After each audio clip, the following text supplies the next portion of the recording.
absolute abject terror was how I would describe the emotion. I have this throat that wants to close up.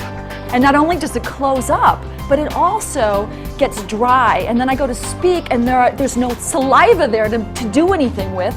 And then my voice cracks. My nervousness shows up in that my brain just sort of goes, you know, you've heard brain dead? Well, that's how it works for me.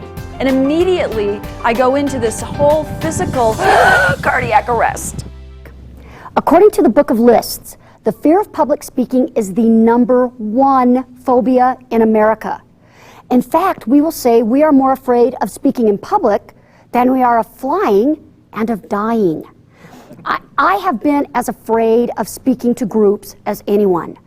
Let me tell you what I did at my very first seminar. I was so nervous, so scared that I wouldn't be able to get the first words out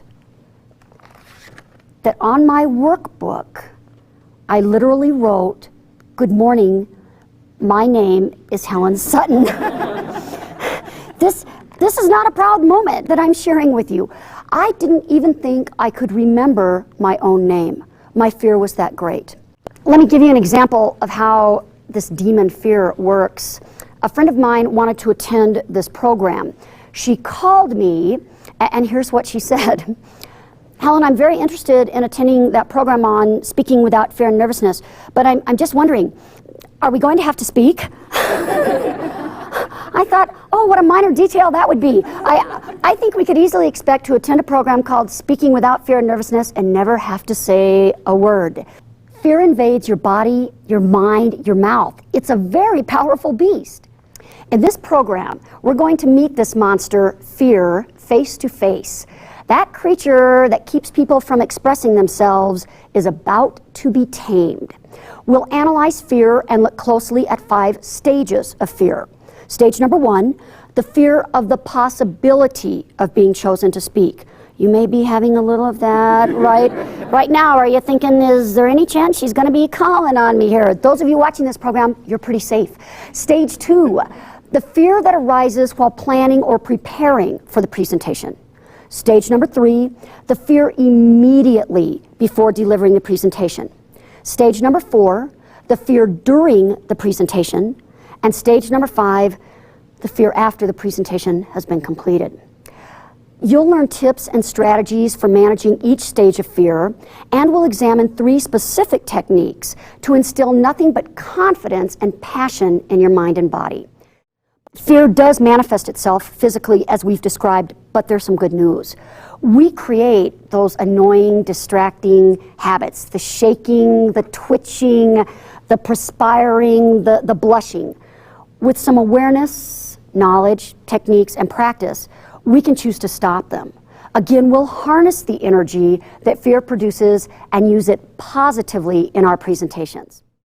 Practice. Avoid shooting from the hip. I hear many people say, "Oh, I'm at my best when I'm under the gun. I'm at my best." Look at you all nodding. Look at you all nodding. I am at my best under the gun. I'm at my best when I'm backed into the corner. I work well under pressure. I don't believe you. I don't believe you for a minute. You are at your best when you are polished and practiced and ready to go. How many of you know for a fact when you are nervous and you begin your presentation, you start talking quickly? How many of you know you're just blazing? You're just, "Good afternoon, let's go ahead and get started. I'm ready on page 3. Tip number 1, slow down. Slow down. It is that simple. In fact, most people don't know that their speech accelerates when they're nervous. Again, what's the driving force? That nervous energy. One of the things I find that I do is I start speeding up right away. I find myself talking a lot faster and with a lot more energy. And so I have to really watch that when I'm feeling really nervous, because if not, I can start getting ahead of myself. And when I get ahead of myself, then other people can't quite keep up, and that's a lot more difficult for them to follow me then. Be ready to calm yourself. I will often put into my notes some red dots in the margin to indicate slow down.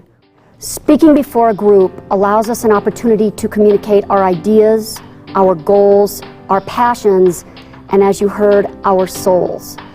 But you know what holds most people back? Fear. Public speaking is critical to our success, both personally and professionally. You need the knowledge and skills we'll cover in this program to overcome your fear of speaking.